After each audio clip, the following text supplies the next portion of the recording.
everyone, welcome back to the Earthdawn Survival Guide, the podcast for all disciplines, paths, players, and game masters, with your questers Josh and Dan. That guy is Josh.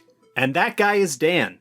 And on today's podcast, we will be discussing all things horrifical, part, 19, 20, something like that. We have more horrors to discuss tonight, and in fact, we're going to talk about Nemesis, and then Chantrel's horror. So if you have any questions for us, please feel free to drop us a line at edsgpodcast@gmail.com. Tell us you like us, tell us you hate us. We don't really care. We're going to keep doing this anyway. So on to our first one. Thoughts on any of these two first off, Josh? I was going to say, we're starting to get into the big guns. If anybody has been sort of following along... Or trying to figure out the pattern. That Dan put together for this, we have basically been slowly climbing up horror ladder, yeah. The horror ladder based on the legend awards listed in the horror book. So as we have been going further and further along, these horrors are worth, according to the scores in the horror book, more and more legend points. And so they are getting progressively more and more iconic and formidable.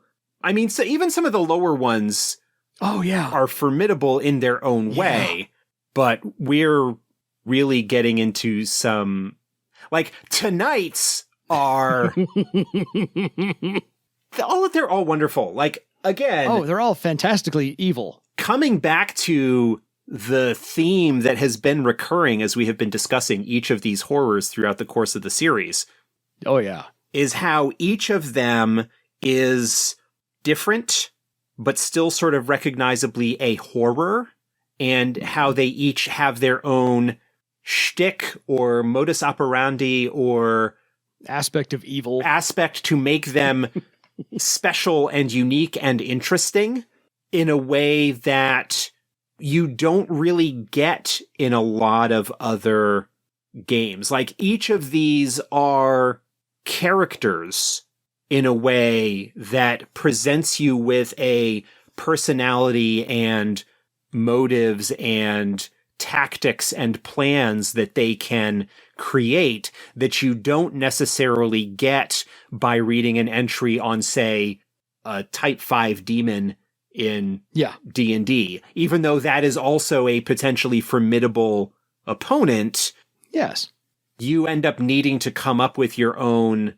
character that is based on this sort of template. With this, you don't have a template that you then need to make a character out of. You are given characters, and there is no need for a template because each of them is special and different and unique and interesting in their own ways, in a way that a book written by and contributed to by a bunch of different authors shows you the diversity and creativity that was available to FASA back in their heyday of the 90s. Oh yeah. This is each essay is wonderfully crafted and in setting. And so it's not just a 30,000 foot view of stats and motive. It's always put forth from one character's perspective, sometimes the horror's perspective, which I find those absolutely fascinating and wonderfully done. And the name of this one is fantastic because Nemesis is classic Greek mythology naming convention. And so we've always used this. I mean, Star Trek Nemesis was movie 9. Nemesis and Nemesis, plural, have always been your polar opposite from the heroes. And so why would you not have a horror named Nemesis? I mean, that's a slam dunk. No, absolutely. And what is interesting here is that Nemesis as a horror doesn't generally have player characters or other name givers as those that it is a nemesis of. Yeah. It is a nemesis of other horrors. And the way that it operates and what it does is, again, unique. It's awesome. It is yet another different take, another different approach to this kind of situation. And we're going to get a similar one of the ones we're going to talk about in our next horrors episode, we're going to step outside of the horrors book for a moment to talk about another significant named horror, but we'll get to that in a couple of weeks. Yeah, absolutely.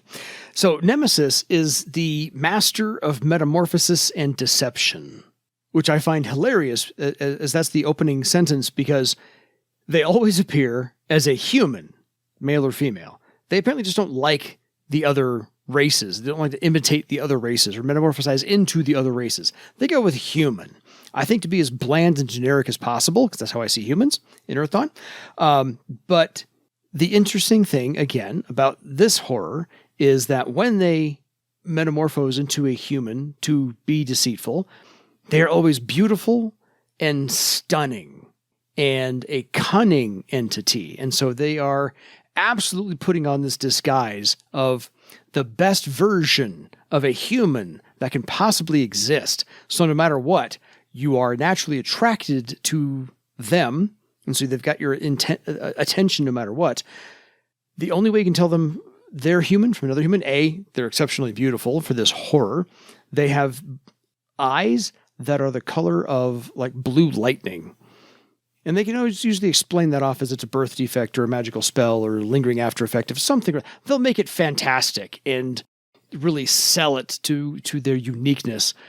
But they always dress in light clothes, never wear armor, and they love bright, flowing like silk sashes and things like that. So they are fluid and flowing and beautiful and pretty and just attractive as all get out, because that's what Nemesis is going to do. Is they're going to use their guise as a little tiny fish hook to just get you to pay attention to them, because that's all they really need. Yeah. One of the interesting things with regards to Nemesis's appearance is that there is no record of what its natural form is. Yeah. The entry talks about a couple of adepts who have seen Nemesis close to death, and it just rapidly shifts between different guises that it has worn previously. There is at no point where it apparently takes on its natural form, which reminds me a little bit of the Deceiver. Oh, yeah. Fair. Where there is not any real indication of what it normally looks like. Mm-hmm. Its astral form is, again, still human looking, but there is a lot more obvious magical potency that is present there, with dark lines and tendrils of energy that kind of emanate out from its astral form, extending out and getting lost into, like, fading into the distance, the far reaches of astral space. Yeah. With hundreds, if not thousands, of these tendrils coming off of its body, as the description says. Yeah, and each one of those lines represents a connection to an adept. If that's true, yes.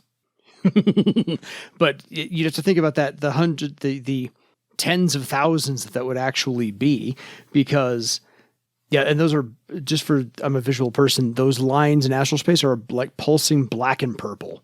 Yes. So I love the fact that the astral form is human and the physical form is always human. So does this mean that humanity is the ultimate evil? It's a philosophical question that does not need to be answered. It's rhetorical. So Nemesis, by the way, is kind of a new horror. The word is that they arrived right at the end of the Scourge, because there's no record of them before the Scourge. So either they were better at this or they are new. And what Josh said is not exactly wrong. It bestows horror-slaying knowledge, horror-slaying weapons, and magical items as a lure. So this is the fish hook. So once it has your attention to look at it, then it will actually try and, ask you what you're doing and sell you, upsell you, convince you that it has exactly what you need to take care of whatever horror you're talking about. And so it has the antidote for your problem, because it doesn't mind selling out its brethren. That's how evil this thing is. And it's like, yeah, I don't care about the competition. Go ahead. Go after, Artificer, and go after Virgie. Go ahead. I have something that'll take care of it. Because in its history, right after the Scourge, Nemesis established itself as a slaver in league with Thera and other things because, again, it's just pure evil. It has built strongholds in Iopos, Geras, the Liage jungle, the Twilight Peaks, the Servos jungle, Europa, and in the Kakavik Mountains near Parlainth. So that's 7 strongholds. So Yes. if you don't have enough to do with Nemesis, just pick one of Nemesis's strongholds and make an adventure out of that. That's a whole new care to delve into because it's different than a care setup. It's a stronghold setup. And so it'd be more like a fortress and there's even rumors that there were gladiatorial combats between slaves just for Nemesis's and other patrons' enjoyment, just because you could. Yes. Sort of an unaware horror cult situation where, unlike in some of things like the Cult of the Great Hunter or some of the other organizations that worship horrors, Nemesis's strongholds and those who go and attend events there are going to be the rich and powerful, feeding their dark desires and that kind of thing. I'm reminded, as mildly controversial as it might be, the Canto Bight, the casino sequence from The Last Jedi. Right. Where you've got all of the rich and powerful folks who, whether it's the Empire or the New Republic or whatever, whoever's sitting behind the desk doesn't make a difference. I've got lots of money and I'm going to indulge myself. Yes. I continue to have wealth and power regardless of who is in charge.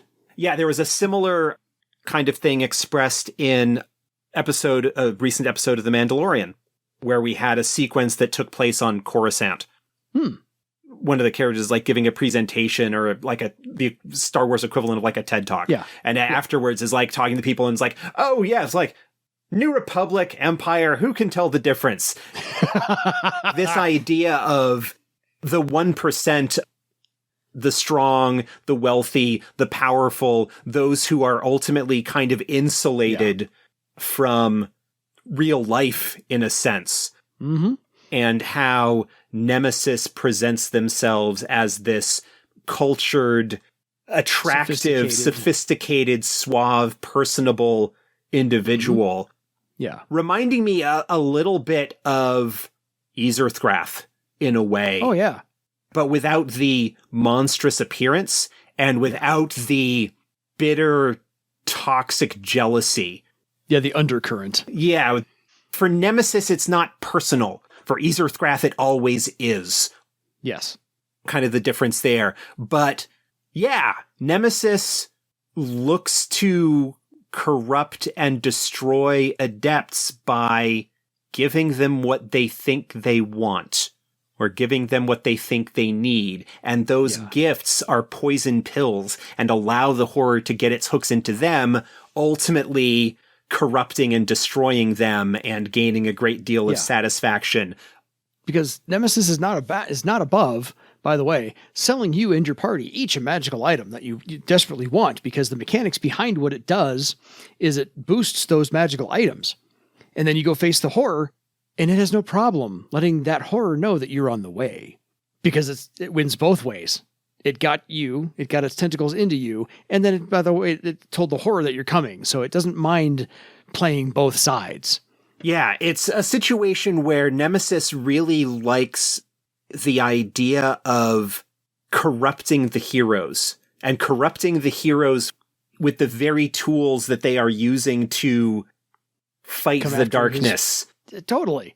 That there's an irony to it that I think Nemesis really, really enjoys.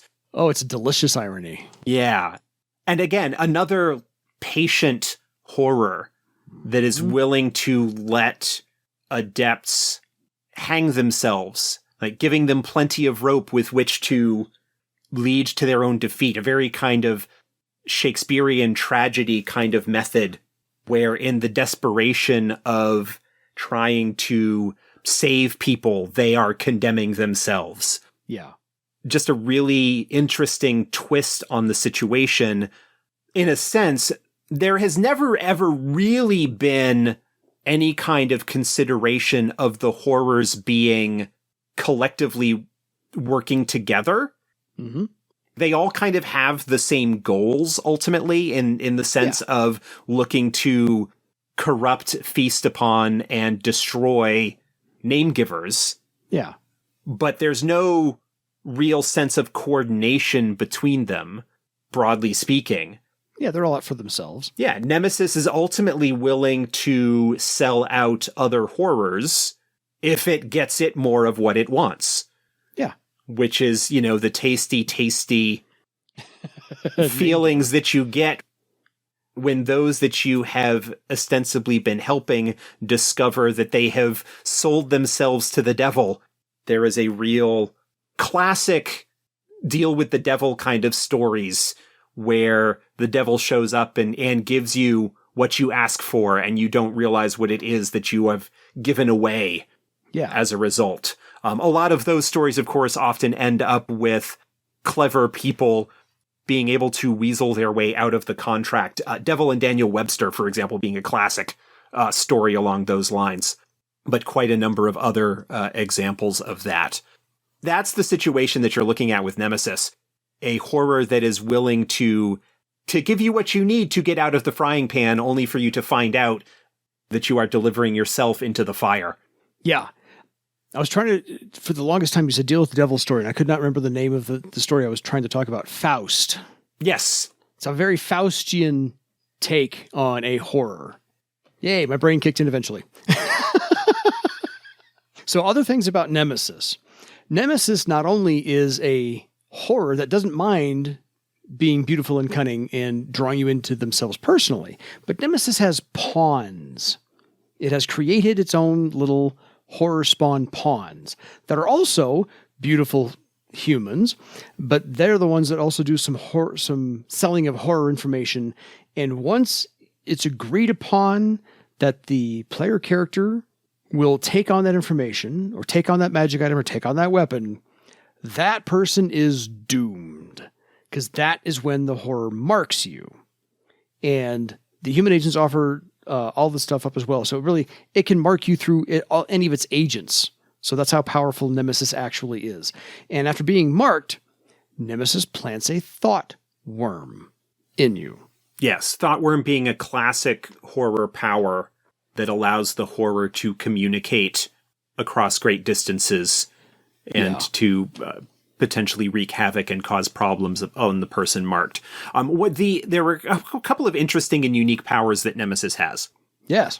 First off is a power called Horror Lore, which basically allows it to learn the weaknesses of other horrors to gain that knowledge that it can then sell to or provide to adepts that it is manipulating. Yeah.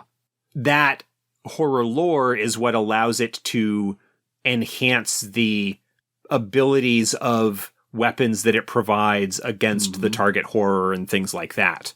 Yeah. It is a mechanic that requires the horror to spend karma in order to learn those things and then spend karma to take advantage of those weaknesses that it learns in terms of a mechanical sense.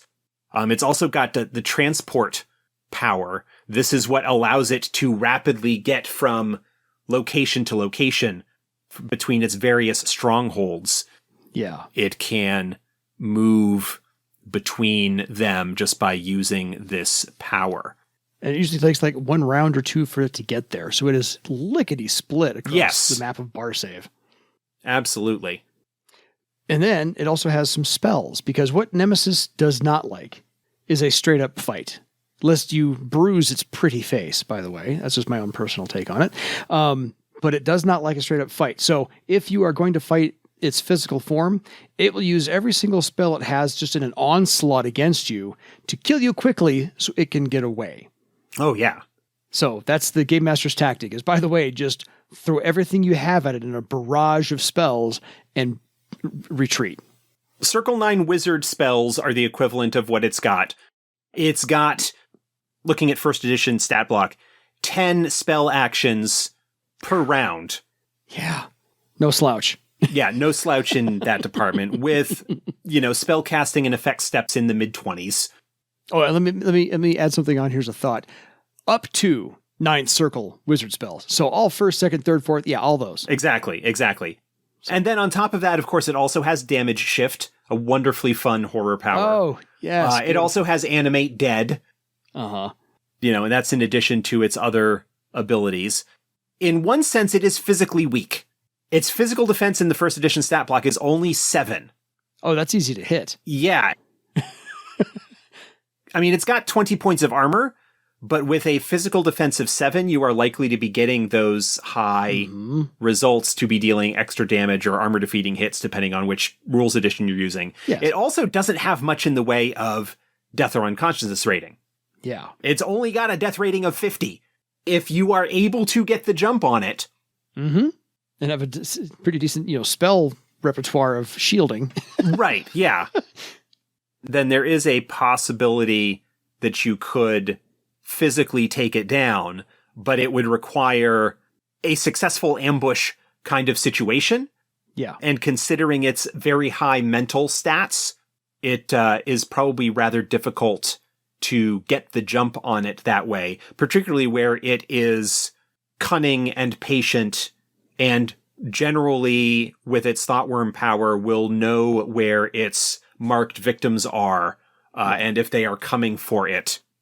Its ability to transport means that if you are taking it on in one of its strongholds, yeah, it is able to escape quite a significant distance. Yes. Relatively quickly. So fights against the horror, if you ever do actually get to that point, are apt to be very frustrating. Yeah. You might feel like you are doing something, but then it is able to turn the tables very quickly with its magical abilities and with the cult of sorts that it has built up around it. It is likely to have minions and cannon fodder, and with the animate dead power, cadaver men, or even potentially more powerful undead creations that we have talked about earlier in this series. Totally. Certainly not something you are likely to easily catch by surprise and eliminate. But the fact that there are adepts who have been there when it has been close to death means that it is possible. It is just very, very difficult. I just had this idea for a big epic campaign where it would be like a legacy campaign where you would eventually have to coordinate 7 different groups to infiltrate all 7 of its different layers at the same time. And so that way, when it does bamf out of one into the next, that secondary group is ready to take on Nemesis at that point. And so eventually you leave no ground for it to go to. And you've coordinated these 7 different groups of characters to literally finally take out Nemesis completely. I don't know how to write that, but I think that's one awesome. possibility. The thought that just occurred to me is that perhaps what you would need to do is research and create or perform some kind of high circle ritual at a stronghold in order to sort of cleanse it or remove it from the network. Yeah. Remove it as a place that it can retreat to. Of course, as you are doing that and the amount of travel that you would need to do between them, it is likely to draw its attention and start turning all of its focus on stopping you. Totally. Yeah, Nemesis would be a very interesting companion to games that are dealing with slavery to a certain extent. If you've got, say, a Questor of Dis that is a enemy in the group that is involved in slavery and whatnot. What's it called? The Iron Legacy, I think, is a secret society. Yes. Devoted to slavery. Because of the connections that Nemesis has with slavery, that is something that could be interesting there as a higher powered patron that might make the slavery group that you are going against a little bit more of a challenge, and that you maybe kind of learn that Nemesis, this horror, is the power behind the scenes in a sense. Yeah. There is, of course, if you want to go with a really kind of dark game that is focused on the horrors, where that kind of betrayal and actual corruption threat to the player characters could be there. with Nemesis being concealed, perhaps doing their usual, oh, I am just looking to try and help defeat these foul entities. Mwahahaha, now you are in my clutches. That is a situation where you want to, obviously, while not necessarily giving the game away in terms of the twist or the surprise, but you would want to make sure that that's something that your group is willing to deal with as a possibility in terms of story and how much of a direct threat to them it could be. There is also the potential problems that you could have if you don't want to directly involve the group or have your group be targeted or corrupted by Nemesis.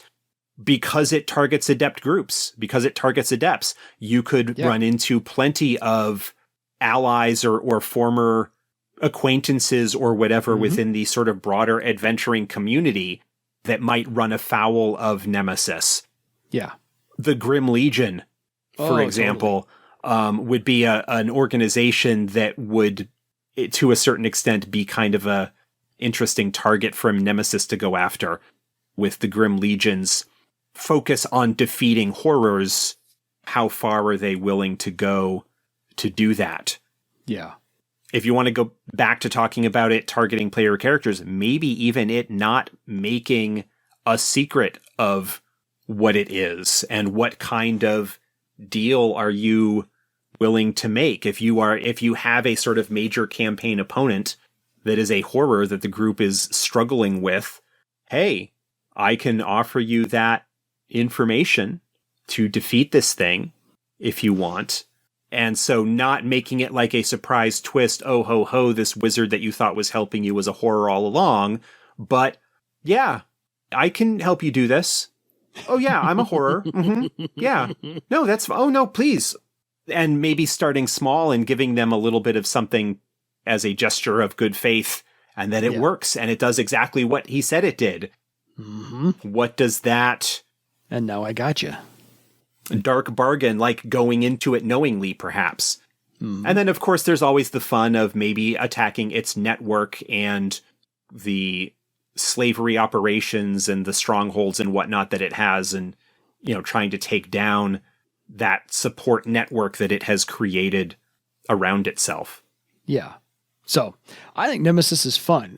As we've said before, we have some straightforward horrors and some devious, conniving horrors, and Nemesis is a nice blending of the two. Yeah, Nemesis has the deviousness and the patience and the charm and the personality that goes along with some of the more interesting horrors from a narrative standpoint, coupled with the similarities in some regards to like Ysrthgrathe in terms of the personality and the charm. Yeah. We've got the network of individuals that you see with Bone Crown, the usurper, who builds that cult following, that network of worshippers around it. Yes. There's a little bit of that going on here.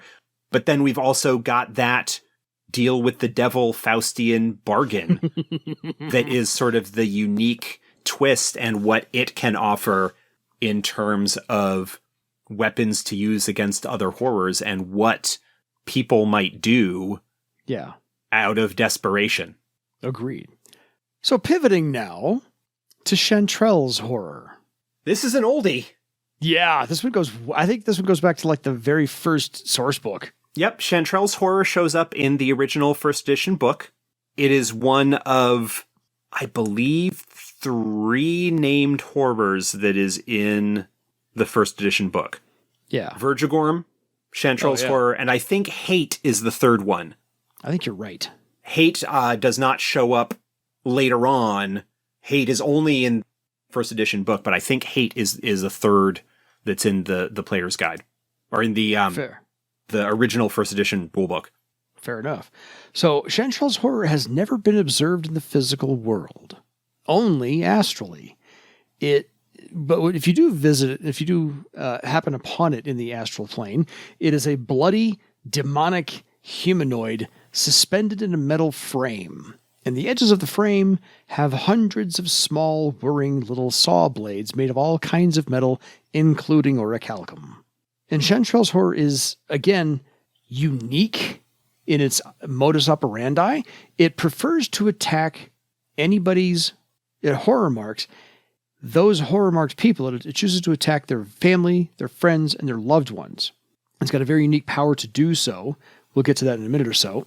But Chantrel's horror, it's named after Chantrel because Chantrel is a troubadour famously attached or cursed to it. And so that's where it got its name from, because really there is no actual name that's ever been discovered about this horror. So any spell, any ritual you're ever going to do that involves the name for this horror isn't going to work because it doesn't have a name. Yeah. Where to start? Yeah, where to start? This is another one where the story is a lot more interesting, for lack of a better term.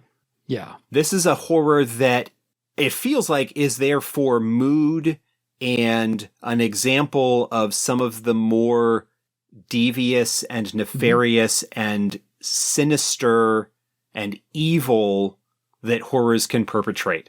Yeah. Again, we're getting into these super iconic, more powerful entities, and this feels one that would be right at home in a Clive Barker story.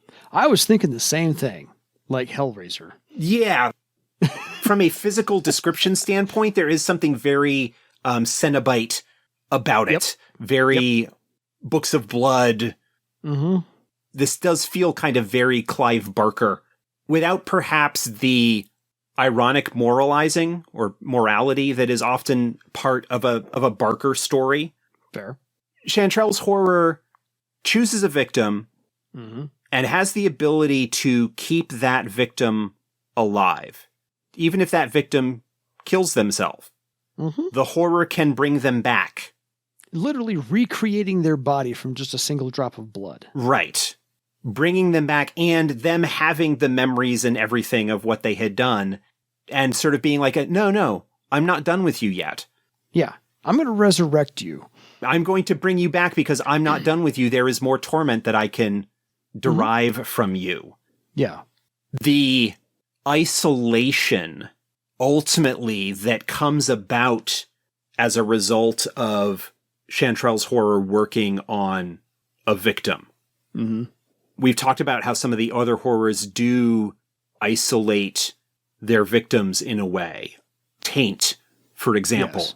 Taint manipulates and corrupts adepts' powers to the point where they can't trust that they're going to work anymore. And so they need to isolate themselves in order to prevent harm from coming to others. That is a very similar sort of thing with Chantrel's horror, but dialed up to 11 in a sense.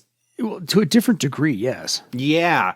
We've talked about the Despair Thought, for example, the iconic horror that tormented Jerol. Yes. Whose ultimate goal is for their victim to kill themselves. Out of the depression and loneliness and isolation that they feel as a result of what is happening to them, for them to ultimately succumb to despair and end their own life. That's where the Despair Thought kind of gets its final tasty little meal before moving on to a new victim. Yeah. Chantrel's horror does that, but then has the added twist of even that is not enough to free yourself, for lack of a better term, from the torment that is going on. Yeah, it was. You might think that you are freeing yourself or maybe sparing those near you by ending your life. Even that is denied you.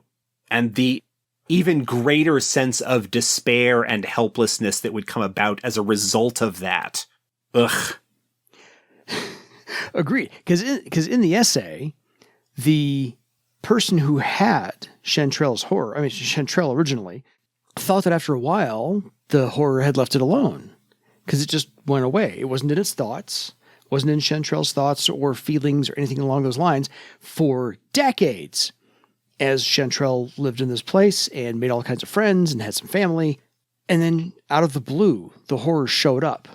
And it was traumatic the way it showed up, because what Chantrel's horror does is it literally just eviscerates and vivisects those closest to you so that you can stumble upon their remains, and I'm using that term loosely, so that all of that immediate despair and immediate overwhelming sensation of fear and anguish just feeds the horror at this point.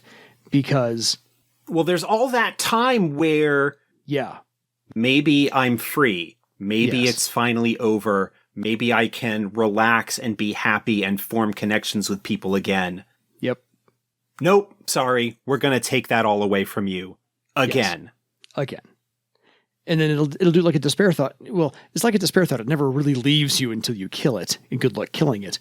But the special powers it has, and I'm gonna usurp Josh in this one real quick. I'll have you chime in a second or so. Is the horror mark appears in the dreams of its victims, and then it can attack or mark those known to that victim. So it not only horror marks you, it horror marks people you're connected to. And they didn't have a say in this. Right. They had no idea. And distance does not matter. The example in the books is it can mark somebody in the Eris Sea and their relative is in Bartertown. Doesn't matter. So it'll mark everybody. And then it, to Josh's point, draws sustenance from that loneliness and feeling of separation that you have, being separated from your loved ones or your friends. Then what it does is that the special power is this astral slice, where it literally can dissect you like boning a chicken.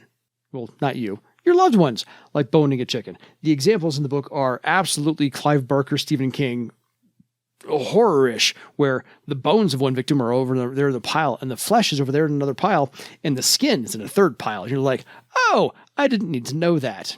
So. Yeah. We have talked about the body horror and corruption and physical twisting and shaping that happens with constructs and things that horrors do. Yeah. Chantrel's horror, again, like turns that up to 11. Really Clive Barker. Thinking of, yes. Again, if you look at like the original Hellraiser movies, which are based on Clive Barker's Books of Blood. Yes. That is a very strong feeling that I get from Chantrel's horror. Is very Clive Barker in terms of the presentation. I had the same thought, so I'm not going to dispute. Yeah. I'm not going to disagree with that in any way, shape, or form. Once it's marked its chosen victim, it can use that mark to mark others that are close to the victim. And the ease with which it can do that depends on how closely related they are. Blood relatives are super easy for it to mark. Mm-hmm. Romantic relationships, spouses, significant others, partners of whatever sort are a little bit more difficult. If you have a connection through a pattern item, say a group pattern or something like that, that is as easy as a blood relation because that is a strong magical connection that can be very easily followed. Because you're all part of the same pattern. Yeah. Close friends are a little bit more, again, kind of like going up that level. You've got blood relatives and thread connected people. Lovers, romantic relations, spouses, that sort of thing are kind of the next step. Then close friends, then acquaintances, people that you know are friendly with or whatever. And then beyond that point, you're getting to like, I had a trade deal with them once. Yeah. Obviously, the stronger the bond, the easier it is for the horror to then mark that associate and destroy them. Yes. And so allowing that time, that decade or 2 decades or whatever, where it completely retreats and allows those connections to be grown and reformed, only to then snatch them away. It's like a spring-loaded trap. Yeah. All of the horrors, to a certain extent, have had various capacity for evil. Mm-hmm. And thinking about it, this is one of the ones that, on one level, I think is the most depraved. Yeah. Because in some regards, you've got the despair thought, you've got the bloat forms, you've got the worm skulls, you've got all of these horrors that ultimately are like tormenting and causing pain and suffering and hurt and all of this stuff. But ultimately, in the end, as tragic as it is, death is kind of a release. You don't get that with Chantrel's horror. If Chantrel's horror has decided that you are a particularly tasty morsel, then it will bring you back to life. It will make you young again. Another aspect of its horror mark is that it can use its recovery tests on the marked victim, and when it has healed damage equivalent to the victim's death rating, the victim loses a year of life. And so the horror can effectively make them immortal and continue to draw out that pain and suffering. Yeah. I think that's its blood memory power, which is also... The blood memory is what allows it to bring people back from the dead if in fact they are dead. Yes. The perpetual youth is just an aspect of its horror mark, because it does say that it allows the horror to use its recovery tests in order to not only heal the victim, but to even potentially make them younger again. As it says, substituting its own immortal essence for that of the marked character. Yep. And on top of that, Chantrel's horror also has suppress mark. So it is even harder to detect the presence of the mark there in the first place, so that a victim who would be aware of the mark, who would be aware of the presence of the mark based on what had happened to them before, might go to folks who would be able to potentially search for the horror's mark in their pattern, but it can hide it away very deep and secretly to maybe even have the victim think, oh, the mark isn't there anymore, and it hasn't been in my dreams for years. Maybe everything is okay now. Again, setting up that cycle of hope and destruction and hope and destruction. Yeah. Well, and for most of the horror's dealings, it's the main thing at stake is you. And maybe ancillary, the things at stake are maybe a loved one or a close friend or your partners in your gaming group, in your adventuring party, in character. For Chantrel's horror, the thing most at stake is everybody but you. And that's a different take on the horrors that we've come across so far. Yeah, I mean, Chantrel's horror is not ultimately picky. The way that its power works, it can do this to anybody. Yeah. But I imagine that similar to how Ysrthgrathe has this taste for long-lived beings. Oh, yeah. For elves and whatnot. Obsidian, yeah. Elves and Obsidian, and it has this desire to really extend out the suffering. Ysrthgrathe can't bring its victims back to life once they're dead. No. Chantrel's horror can, and so has an even broader buffet potentially to choose from to get this wonderful extended feast. And I suspect its desire of doing that for someone has to do with the personality and temperament of the victim. That there's almost kind of a relationship you would think between Chantrel's horror and Chantrel as there is between, say, Ysrthgrathe and Aina, in terms of that really strong desire. I just don't get, like, the toxic jealousy aspect of it from Chantrel's horror. In fact, it feels like there's almost an almost impersonally horrific. Yeah. If that makes sense. Like, there is no sense that I get from Chantrel's entry here, from Chantrel's story. Obviously, it's kind of personal, right? The horror has marked her and made her immortal and done this thing to her time and time again. But there's never any sense from the horror. The face smiled, and in a voice of whirring blades and metal scraping, it said, "I missed you." Yes. That "I missed you" comes to me across like very Pinhead, very Cenobite, very coldly alien in a sense. Yeah. Mentally, I don't get the sense of the raw emotion that you get from Ysrthgrathe in terms of its relationship with its victims. Agreed. Again, there is a personal touch to Ysrthgrathe that I don't necessarily get in the same way from Chantrel's horror. I was beginning to look at it like a owner and a pet. Like I've been away on vacation. I came back to my pet at home. Oh, I missed you. To a certain degree, you can miss that thing there. Or I haven't had this fantastic meal in over a year and I've missed it. That's like that. It's good to have every once in a while. I can't eat it every day. And that's kind of how I look at what Chantrel's horror was doing to Chantrel. Like, oh, I missed this. but I'll be back again. I'll come back to this restaurant and feast every once in a while.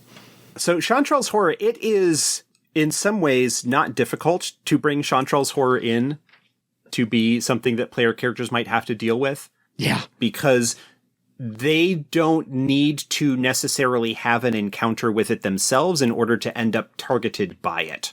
Any kind of close relationship that they have could be an avenue through which the horror could act. Yeah. You could end up with a 1 or 2 degrees of separation between them and what is going on, and they may realize that they are on the potential hit list for this entity. Because also once it has them marked, then they could end up being the next victim that it is running its little spider web of deadly connections out of. Yeah. And it is a difficult horror to contend with because, by all accounts, appears to be an astral horror. It is not one that is ever seen in the physical plane. It invades dreams. Mm-hmm. And so tracking it down to defeat it... It's really difficult. would be pretty difficult and require a significant amount of power. We've talked about some of its unique powers and abilities. On top of those, it has Cursed Luck, always a fun horror power. Oh, yeah. It's got Karma Tap, another amusing power. It's got Terror, because of course it does. Of course. Why would it not? And Circle 8 Elementalist equivalent. Oh, man. Along with, again, like attribute steps in the upper teens and low 20s. Yep. Multiple actions with high attack and damage steps, decent defense ratings. Massive death rating. Pretty significant death and unconsciousness rating. Yeah. You know, we keep coming back to it. This is the Clive Barker. Yeah. Yeah. Yeah. This is not quite as blatant an homage as Giftbringer is, for example. No. But this is... But this is a damn nice one. Yeah. This is the Hellraiser homage. Yeah. In terms of just the visuals and the chains and blades and flayed skin.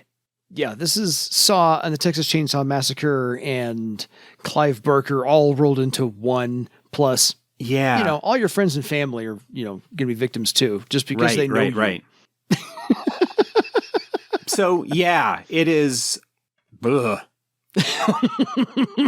Shiver down your spine horror. I really like that this is one of the horrors that carried forward for this book from the original rulebook.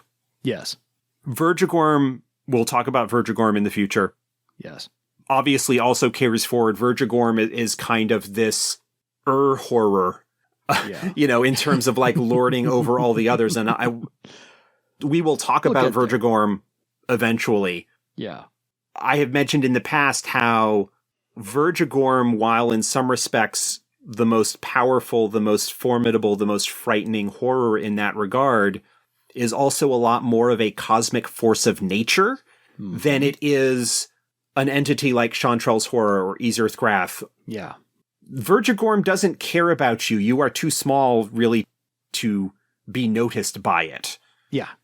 You are not too small to be noticed by some of these other more sinister ones. Yeah. Agreed. Chilling. Yeah. Chantrel's horror is one of those I'm like, I'm glad I read it now, because 20 years ago it would have absolutely given me nightmares, but that's just me. So, folks, if you have any questions for us, or if you've used any of these horrors we've talked about, by all means, we'd like to know how those stories went. We had one last episode about Giftbringer. So please drop us a line at edsgpodcast@gmail.com. We would love to hear from you. So until next time, go make Chantrel's horror a nemesis for your legend. Good night, everybody.